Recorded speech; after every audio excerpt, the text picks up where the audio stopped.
Hi friends, I am Zishan and welcome to my YouTube channel Zishan Web.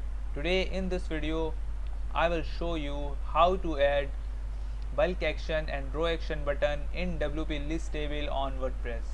Okay तो मैं सबसे पहले आपको दिखा देता हूँ कि WordPress में WP list table में bulk action and row action buttons होते क्या हैं. So if I go to post section, then look at this is the bulk action and this is row action buttons. Okay तो guys आज हम ये देखेंगे किस तरीके से बल्क एक्शन और रो एक्शन बटन को हम अपने कस्टम WP लिस्ट टेबल में ऐड कर सकते हैं.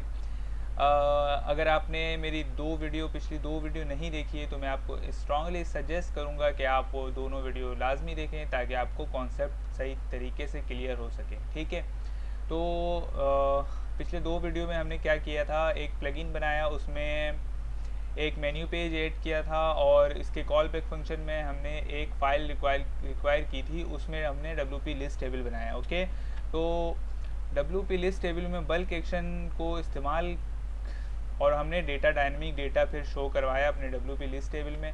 ठीक है और WP लिस्ट टेबल में अगर आपको बल्क एक्शन और रो एक्शन बटन्स ऐड करने हैं तो इसके लिए एक फंक्शंस होते हैं. जैसे कि मैं एक फंक्शन यहाँ पर सर्च करता हूँ गेट बल्क एक्शन करके WP लिस्ट टेबल के पेज में, तो यहाँ पर मुझे मिलता है ये गेट बल्क एक्शन फंक्शन.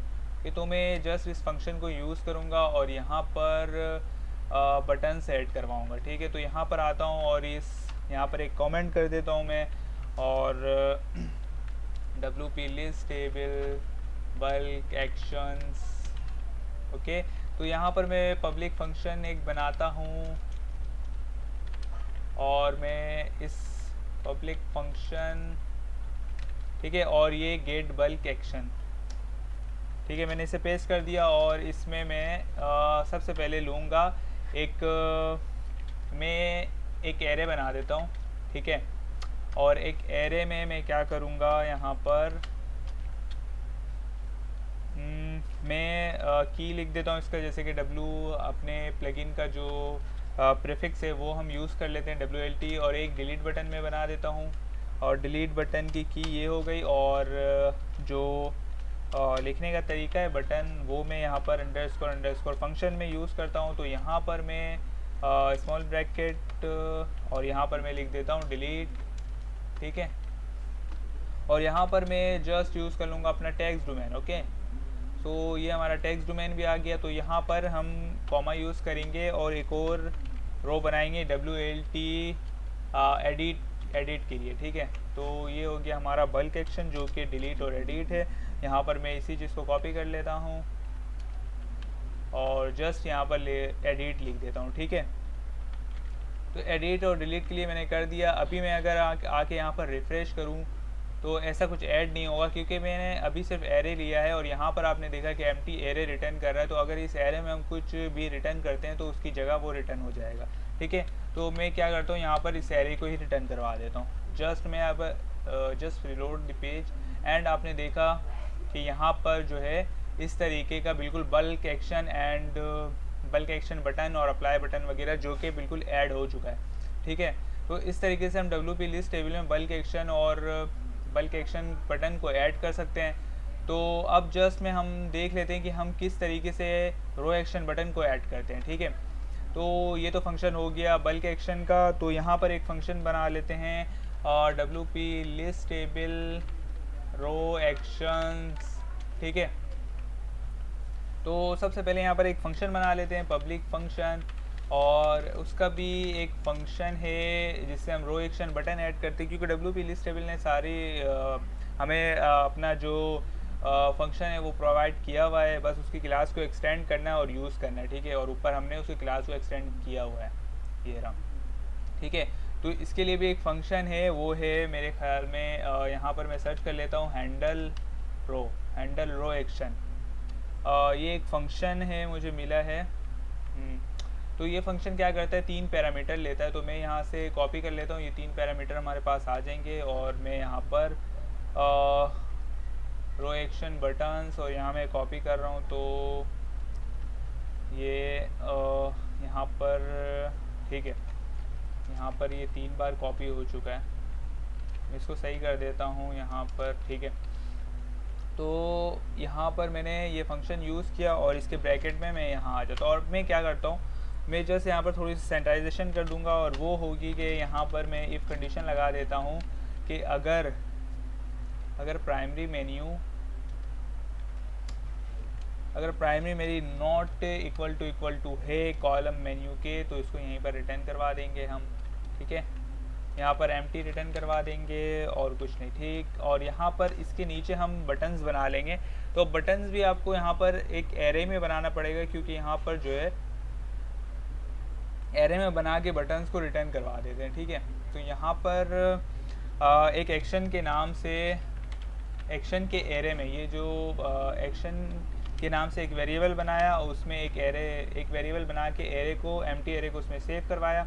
अब डॉलर एक्शन, और इस एरे में मैं एडिट के लिए और एडिट को बराबर कर देता हूँ, एंकर टैग यूज़ कर लेता हूँ मैं यहाँ पर। और एंकर टैग में मैं क्या करूँगा, यहाँ पर जैसे कि मैं अंडरस्कोर फंक्शन ऊपर से कॉपी कर लेता हूँ, ये हमारे काम आएगा। इसे कॉपी करके कॉनकैटिनेट करवा देते हैं यहाँ पर, ताकि ये PHP सपोर्ट करें। और यहाँ पर हम लिख देते हैं एडिट।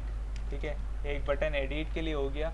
जस्ट मैं अगर यहाँ पर एक्शन को रिटर्न करवाऊँ और रो एक्शन के फंक्शन से, ठीक है, तो यहाँ पर ये एक फंक्शन है, यहाँ पर हाँ, ये रहा रो एक्शन फंक्शन। इस फंक्शन में रिटर्न करवा दे, क्योंकि यहाँ पर भी काफ़ी बटन्स रिटर्न हुए हैं, तो हमें इस फंक्शन के थ्रू यहाँ पर है तो डॉलर दिस और रो एक्शन के अंदर एरे, रो एक्शन के फंक्शन के अंदर मुझे क्या करना है, अपना जो एक्शन है वो पास कराना है। ठीक है, जस्ट मैं अगर रिफ्रेश करता हूँ यहाँ पर तो यहाँ पर एक एरर आ रहा है, देख लेते हैं क्या एरर। लाइन नंबर 55 पे एक एरर है। यहाँ पर रो एक्शंस और डॉलर दिस रो एक्शंस, और यहाँ पर ये देख रहे हैं, यहाँ पर हमने सेमीकोलन यूज़ नहीं किया, तो इसकी वजह से ये एरर दे रहा था। तो अब आप देख सकते हैं यहाँ पर, just look at this, and यहाँ पर एडिट जो बटन है वो हमारा ऐड हो चुका है। तो इसे हम क्लास वगैरह दे के, जब हमें एडिट, डिलीट और अपडेट वगैरह पे काम करना होगा आगे आने वाली वीडियोस में, तो हम यहाँ पर क्लास वगैरह दे के इसको एडिट वगैरह करेंगे। ठीक है, तो जस्ट मैं यहाँ पर इसे 4 बार पेस्ट कर देता हूँ और यहाँ पर मैं लिख देता हूँ लाइक डिलीट, और यहाँ पर मैं लिख देता हूँ अपडेट, और यहाँ पर लिख देता हूँ व्यू। ठीक है, तो सिंपली यहाँ पर भी डिलीट, आप की चाहे तो कुछ भी दे सकते हैं, ये डिस्प्ले नहीं होता वहाँ पर।